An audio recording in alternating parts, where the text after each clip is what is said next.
நீங்கள் artificial intelligence tools use பண்ணுறவங்களா இருந்தால் இப்போ நான் சொல்கிறது உங்களுக்காக தான். கடந்த 2 வருடமாக ஏஐயோட அசுர வளர்ச்சியை நம்ம பார்த்துக்கிட்டு தான் இருக்கோம். 90களில் இன்டர்நெட் வந்ததுக்கப்புறம் நம்மளோட அத்தியாவசிய தேவையில் அதுவும் ஒன்றா மாறிச்சுன்னு நம்ம எல்லாருக்குமே தெரியும். அதை மாதிரி தான் இப்போ இந்த ஏஐ மாறி இருக்குது. ஸ்மால் ஸ்கேல் இண்டஸ்ட்ரியிலிருந்து ஐடி நிறுவனங்கள் வரையாக இருக்கட்டும், சின்ன சின்ன ஸ்டூடியோவிலிருந்து சினிமா சிஜிஐ ஸ்டூடியோ வரைக்கும் இப்போ இந்த ஏஐயோட பயன்பாடு மிகப்பெரியதாக இருக்குது.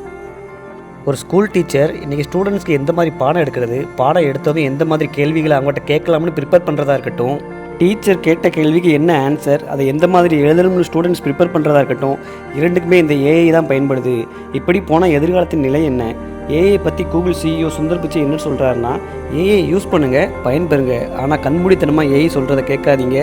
ஏஐ தருகிற தகவல்களை பிற தகவல் ஆதாரங்களோட ஒப்பிட்டு பார்த்துக்கோங்கன்னு சொல்கிறாரு. அதை மாதிரி ஓப்பன் ஏஐ நிறுவனம் என்ன சொல்கிறாங்கன்னா, இப்போ இருக்கிற சேட் போட்டான சேட் ஜிபிடி மாதிரி வருங்காலத்தில் சூப்பர் போட் வரும். அதனால் அளவற்ற பயன் இருந்தாலும் அதை விட ஆபத்தும் வர வாய்ப்பு இருக்குது.